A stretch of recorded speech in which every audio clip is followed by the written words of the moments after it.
ሰላምና ጤና ለእናንተ ይሁን። የተከበራችሁና የተወደዳችሁ የሀቅና ሳቅ ሚዲያ አድማጮቻችንና ተመልካቾቻችን የዕለቱን ወሳኝ መረጃ ይዘንላችሁ ቀርበናል። የሀገር ውስጥና የውጭ መረጃዎችን ወደ እናንተ እናደርሳለን። በመጀመሪያም ቅናሹ ሊጠናቀቅ ጥቂት ቤቶችና ጥቂት ቀናቶች ብቻ ቀርተውታል። በመሃል ከተማ ለቡ መብራት ኃይል በአንድ ዓመት እንዲሁም በሁለትና በ3 ዓመት የሚረከባቸው ዘመናዊ መኖሪያ ቤቶች ላይ እስከ 2 ሚሊዮን ብር እውነተኛ ቅናሽ አድርገን እየጠበቅኑት ነው። ይምጡ። ከባለ 1 መኝታ እስከ ባለ 4 መኝታ ቤቶችን በ10% ቅድመ ክፍያና እስከ 25 ዓመት ከሚቆይ 60% የባንክ ብድር ጋር ያገኛሉ። ምን ይሄ ብቻ! በልዩ ዲዛይን የምናስገነባቸው ፔንታውስ ብሎክ ላይም በካሬ እስከ 7000 ብር ቅናሽ አድርገን እርሶን እየጠበቅን ነው። ምን ይጠብቃሉ? አሁኑኑ ከታች ባለው ስልክ ይደውሉ። ዲኤምሲ ሪል ስቴት። ከፌዴራል መንግስቱ ጋር እየተደራደርኩ አይደለም ሲል ህወሓት አስታወቀ። የሻዕቢያ ወታደር የለም እኛ በቂነንም ሲል ጀነራል ምግበይ ተናግሯል። ህወሓት ባወጣው መግለጫ ከፌዴራል መንግስቱ ጋር ሚስጥራዊ ድርድር እያደረግን እንደሆነ በማስመሰል በማህበራዊና በሌሎች የመገናኛ ብዙሃን ሐሰተኛ መረጃዎችን የፌዴራል መንግስቱ እያሰራጨ ይገኛል ሲል የወቀሰ ሲሆን አሁን ላይ ከፌዴራል መንግስቱ ጋር ምንም አይነት ንግግር እያደረግን አይደለንም ብሏል። ይህ የህወሓት መግለጫ የወጣው ከ2 ዓመት በፊት በቤተ መንግስት የተከናወኑ ስብሰባዎችን የሚያሳዩ ምስሎች ከሰሞኑ በስፋት በድጋሚ መንሸራሸራቸውን ተከትሎ የተፈጠረውን ብዥታ ለማጥራት ነውም ተብሏል። ምስሎቹ የተሰራጩት በፌዴራል መንግስት በኩል ስለመሆኑ በግልጽ የታወቀ ነገር ባይኖርም ህወሓት ግን ምስሎቹን ያሰራጨው የፌዴራል መንግስቱ ነው ሲልም ወቅሷል። እንዲሁም የፌዴራል መንግስቱ እንዲህ አይነቱን ሐሰተኛ መረጃ የሚያሰራጨው ህዝቡን ከመሰረታዊ ጥያቄዎች ለማዘናጋት ነው ሲልም አክሎ አብራርቷል። ይህ በእንዲህ እንዳለ ጀነራል ምግበይ የኤርትራ ሰራዊት ወደ ትግራይ መግባቱን አስተባብሎ ክዷል። የኤርትራ ሰራዊት በትግራይ ቁልፍ የሚባሉ ስፍራዎችን እንደተቆጣጠረ ዓለም አቀፍ ሚዲያዎች ጭምር ሲዘግቡ መሰንበታቸው የሚታወስ ሲሆን ጀነራሉ ግን አሁን የኤርትራ ሰራዊት ገብቶ የሚገኘው የፌዴራል መንግስቱ አሳልፎ በሰጣቸው እንደ ኢሮብ ባሉ አካባቢዎች ነው እንጂ ትግራይ ውስጥ የለም፣ እኛ ለፌዴራል መንግስቱ በቂ ነን ሲሉም አብራርተዋል። ዘመነ ካሴ የወያኔ እጅና እግር ነው ሲሉ አንዳንድ የክልሉ ነዋሪዎች ይገልጻሉ። ዘመነ ካሴ ይከዱኛል ባላቸው ሰዎች ላይ ግድያዎች እንደፈጸመ ታውቋል። መኳንንት አለም ምስጋናና ሸጋው የተባሉትን አፍኗቸው የት እንዳሉ እንደማይታወቅም ነው የተብራራው። በዘመነ ካሴ የሚመራው የጎጃሙ ፋኖ በወያኔ ሀሳብ ሰጭነት ይፋ ያደረገው የአደረጃጀት ለውጥ ቡድኑን እያመሰው እንደሚገኝም ተገልጿል። በዚህም ዘመነ ይፋ ካደረጋቸው አደረጃጀቶች ውስጥ 206 እና 201ኛ የሚባሉትን በውስጣቸው በተፈጠረ አለመግባባት መናጥ ከጀመሩ የቆዩ ሲሆን ሰሞኑ ሙሉ በሙሉ ወደ መፈረካከስ እያመሩ እንደሚገኙም ነው ከውስጥ የደረሰን መረጃ የሚያብራራው። እነዚህ በዋናነት በምስራቅ ጎጃም ግንደወይን፣ ደብረ ማርቆስ፣ ደብረ ኤልያስና መርጦ ለማርያም የሚንቀሳቀሱ የቡድኑ አደረጃጀቶች በውስጣቸው በተፈጠረ የጥቅምና የጎጥ ሽኩቻ ደብረ ኤልያስና መርጦ ለማርያም የሚንቀሳቀሱ የቡድኑ አደረጃጀቶች በውስጣቸው በተፈጠረ የጥቅምና የጎጥ ሽኩቻ ብትንትናቸው እንደወጣ ከቡድኑ የደረሱን መረጃዎች ያመላክታሉ። ሁኔታው እንቅልፍ የነሳው ዘመነ ካሴም ጉዳዩን ከተቆጣጠርኩኝ በሚል በሚያደርገው መፍጨርጨር ምስጋናው መኳንንትና ሸጋው የተባሉትን የቡድኑ መሪዎች ያሳፈነ ሲሆን ቻላቸው ተፈራንም ከደብረ ማርቆስ ሁለተኛ ከደብረ ማርቆስ 206ኛ አካባቢ አንስቶ ወደ ዳልጊ ወርውሮታልም ተብሏል።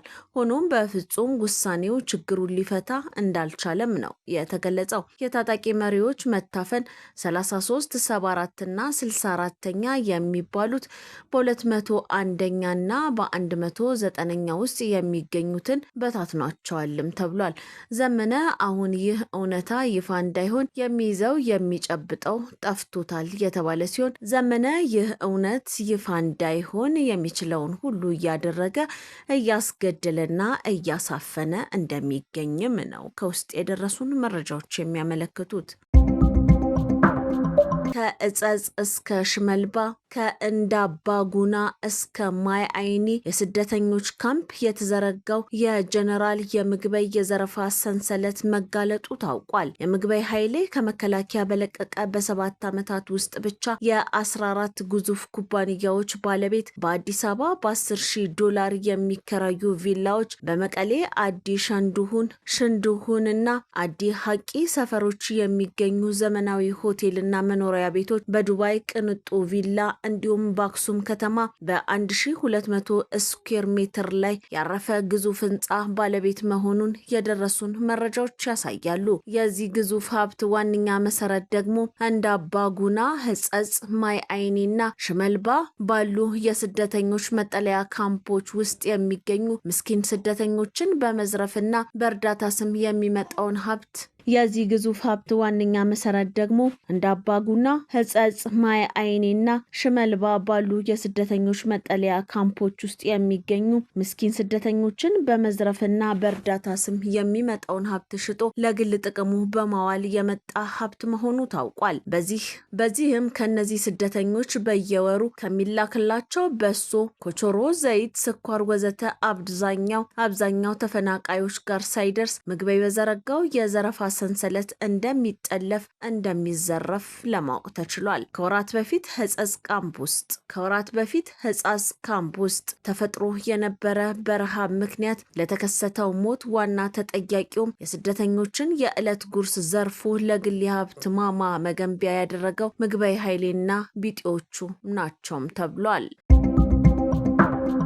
318 የኤርትራ ወታደሮች ለመከላከያ እጅ መስጠታቸው ተሰምቷል። በቡሬ ግንባርና በተለያዩ የትግራይ አካባቢዎች የሚገኙ የኤርትራ ወታደሮች ክፍለ ጦራቸውን እየለቀቁ ለኢትዮጵያ መከላከያ ሰራዊት እጃቸውን መስጠታቸውን ቀጥለዋል። በዛሬው ዕለት ብቻ አንድ የሻምበል መሪን ጨምሮ 64 የኤርትራ ወታደሮች እጅ መስጠታቸው ተሰምቷል። 64 ወታደሮች ከናዛዣቸው በቡሬ ግንባር በኩል እጃቸውን ሰጥተዋል። ከ3 ቀናት በፊት በተመሳሳይ መልኩ 254 የኤርትራ ወታደሮች ለኢትዮጵያ መከላከያ ሰራዊት እጃቸውን መስጠታቸው ይታወሳል። ቁጥራቸውም 318 ደርሷል። ወታደሮቹ ከመደበኛ የውጊያ ቀጠናቸውና ከተመደበላቸው የትግራይ አካባቢዎች እየሸሹ እንደሚገኙም ነው የተብራራው። እንደ ምንጮች ዘገባ ከሆነ ከቅርብ ጊዜ ወዲህ የኤርትራ ወታደሮች በቡድንና በተናጠል ለኢትዮጵያ መከላከያ ሰራዊት እጃቸውን የመስጠት አዝማሚያ በከፍተኛ ሁኔታ እየጨመረ መጥቷል። ይህም በወታደሮቹ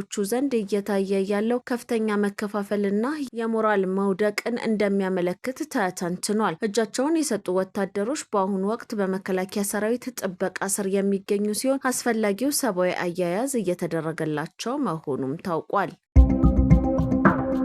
ከጋሞ ዞን አስተዳደር የተሰጠ የሀዘን መግለጫ። በዞናችን በተለያዩ አካባቢዎች በጣለው ከባድ ዝናብ ምክንያት በተለይም በደጋማ አካባቢዎች በተከሰተ የናዳና የጎርፍ አደጋ የ30 ወገኖቻችን ህይወት በማለፉ የዞኑ አስተዳደር የተሰማውን መሪር ሀዘን ገልጿል። በደረሰ ድንገተኛ አደጋ ህይወታቸውን ባጡ ወገኖች የተሰማውን ጥልቅ ሀዘን እየገለጸ ለአደጋው ሰለባ ቤተሰቦች፣ ወዳጅ ዘመዶችና ለመላው የዞኑ ህዝብ መጽናናትን ተመኝቷል። አስተዳደሩ በአሁኑ ወቅት በአደጋው የተጎዱ ወገኖችን ለመርዳትና ተጨማሪ ጉዳት እንዳይደርስ አስፈላጊውን ክትትልና ድጋፍ እያደረገ የሚገኝ ሲሆን ህዝባችንም መሰል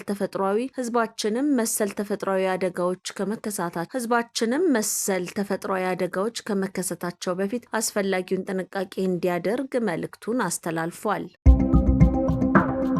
በሚድሮክ ኢንቨስትመንት ግሩፕ ስር የሚገኘውን ሚሊኒየም አዳራሽን የማፍረስ ስራ ተጀመረ። ባለፉት 18 ዓመታት በኢትዮጵያ ግዙፍ ሀገራዊና ዓለም አቀፋዊ ኩነቶች ሲያስተናግድ የቆየው ሚሊኒየም አዳራሽ በሚድሮክ ኢንቨስትመንት ግሩፕ ለታቀደው ሰፊ የመልሶ ግንባታና የማስፋፊያ ስራ እንዲያመች የማፍረስ ሂደት መጀመሩን ካፒታል ጋዜጣ ተመልክቷል። ይህ ታላቅ የአዳራሽ እድሳትና የማስፋፊያ ፕሮጀክት በዋናነት ኢትዮጵያ ለምታስተናግደው 32ኛው የዓለም የአየር ንብረት ለውጥ ዝግጅት መሆኑም ነው የታወቀው። በዚያስ አርክቴክቸር የተነደፈው ይህ የመልሶ ግንባታ ፕሮጀክት ከመሬት በታች ሰፊ የመኪና ማቆሚያ፣ የላቀ ቴክኖሎጂና የተሻሻለ የእግረኞች ፍሰትን ያካተተ ሲሆን የአዳራሹን የማስተናገድ አቅምና ዘመናዊነት ይበልጥ በማሳደግ ተጨማሪ ጎብኚዎችን ለመሳብ ያለመ መሆኑ ተጠቁሟል። የሚድሮክ ኢንቨስትመንት ግሩፕ ዋና ስራ አስፈጻሚ አቶ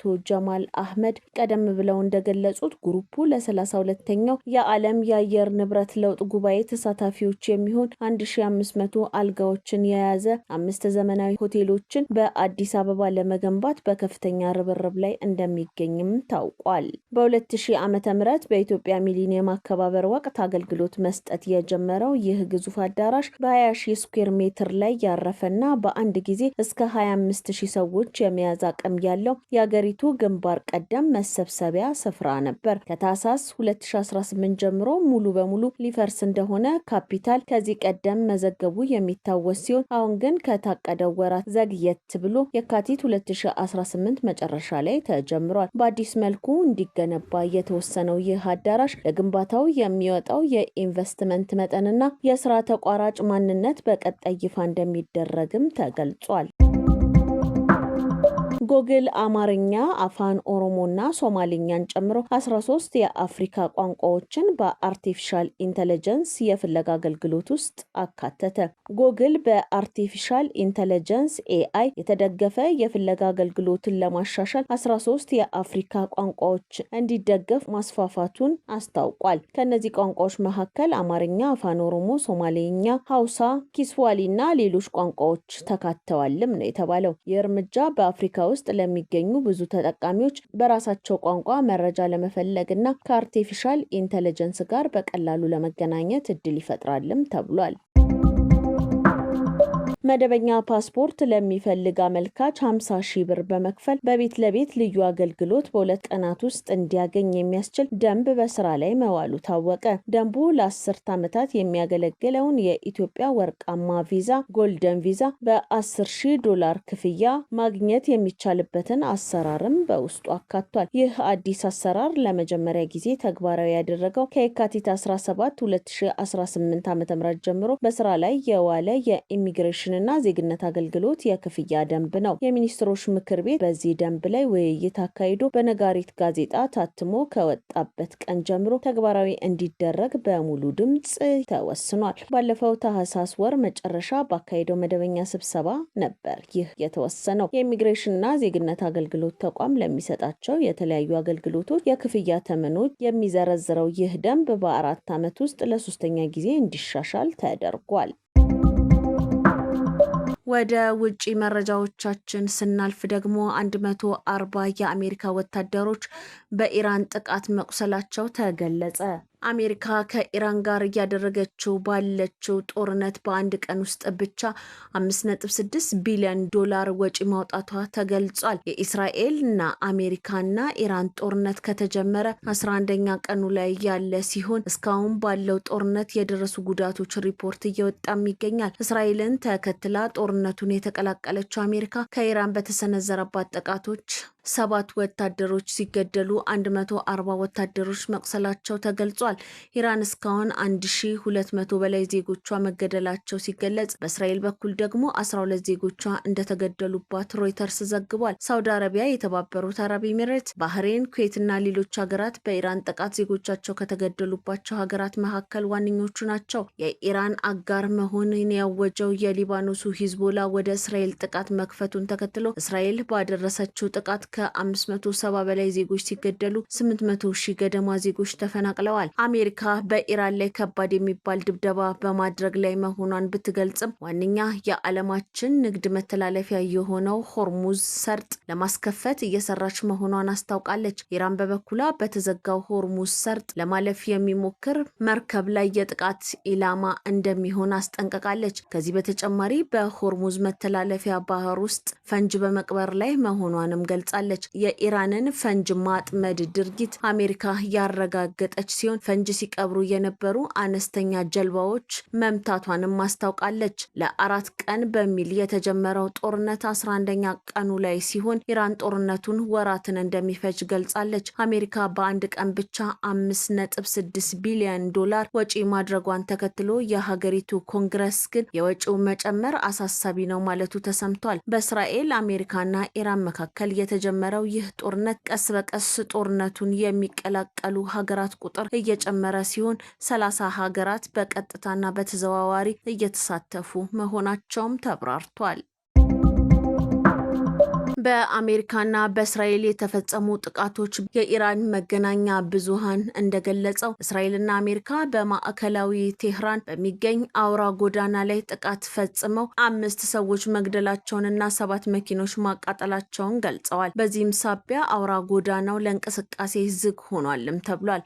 በተጨማሪም አንድ ባለስልጣን እንደተናገሩት በጥቃቱ ሲቪል አካባቢዎች ኢላማ መሆናቸውን በመጥቀስ 265 መኖሪያና የንግድ ቤቶች ጉዳት ደርሶባቸዋልም ተብሏል። አካባቢው በእስራኤልና በአሜሪካ ኢላማ የተደረገው የኢራን አብዮታዊ ዘብ ጦር ሰፈርና የሚሳኤል ማምረቻ ስለላ ላይ ነው ሲሉም አብራርተዋል። ይህ በእንዲህ እንዳለ የእስራኤል ሰራዊት በኤክስ ገጹ ላይ ቴህራን ውስጥ በሚገኘው የኢማም ሁሴን ዩኒቨርሲቲ ውስጥ ከሚገኝ የመሬት በታች መዋቅር ላይ ጥቃት መፈጸሙን ገልጿል። ዩኒቨርሲቲው ሰኞ ሌሊት ኢላማ የሆነውን ከመሬት በታች በሚገኝ ክፍል ውስጥ ተወንጫፊ ጥናት የሚደረግበትና የሚማርበት በመሆኑ እንደሆነ ሰራዊቱ ጽፏል። የኢማም ሁሴን ዩኒቨርሲቲ ከኢራን አብዮታዊ ዘብ ጋር ግንኙነት ያለው ሲሆን የእስራኤል ጦር ደግሞ የጦር መሳሪያ ምርመራና ግንባታ የሚያካሂድበት ነው። የኢማም ሁሴን ዩኒቨርሲቲ ከኢራን አብዮታዊ ዘብ ጋር ግንኙነት ያለው ሲሆን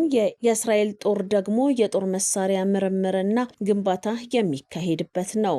ይህ በእንዲህ እንዳለ ፕሬዚዳንት ትራምፕ ኢራን በሆርሙዝ የባህር ሰርጥ ላይ የሚካሄደውን የመርከብ ጉዞ ብታስተጓጉል ከባድ ጥቃት እንደሚጠብቃት አስጠንቅቀዋል። ትራምፕ በኦንላይን ባወጡት መግለጫ ኢራን በሆርሙዝ የባህር ሰርጥ የሚጓጓዘውን የነዳጅ ፍሰት የሚያስቆም ማንኛውም ነገር ብታደርግ እስካሁን ከተጎዳችው በላይ በአሜሪካ 20 እጥፍ ከባድ ጥቃት ይደርስባታልም ብለዋል። ወደ 20 በመቶ የሚሆነው የዓለም የነዳጅ ዘይት በባህረ ሰላጤው ውስጥ የሚያልፍ ሲሆን ጦርነቱ የባህር ላይ እንቅስቃሴውን በእጅጉ ቀንሶታል። የዓለም የነዳጅ ዋጋም በጣም ከፍ ብሏል። በተጨማሪም ኢራን እንደ አገር ዳግም መገንባት ፈጽሞ የማትችላቸውን እና በቀላሉ ሊጠፉ የሚችሉ ኢላማዎችን እንመታለን ብለዋል። ሞት፣ እሳትና ቁጣ በላያቸው ላይ ይወርዳል፣ ግን ይህ እንዳይሆን ተስፋ አድርጋለሁ፣ እጸልያለሁ ሲሉም ትራምፕ ዝተዋል። ቅናሹ ሊጠናቀቅ ጥቂት ቤቶችና ጥቂት ቀናቶች ብቻ ቀርተውታል። በመሃል ከተማ ለቡ መብራት ኃይል በ1 ዓመት እንዲሁም በ2 እና በ3 ዓመት የሚረከባቸው ዘመናዊ መኖሪያ ቤቶች ላይ እስከ 2 ሚሊዮን ብር እውነተኛ ቅናሽ አድርገን እየጠበቅኑት ነው። ይምጡ። ከባለ 1 መኝታ እስከ ባለ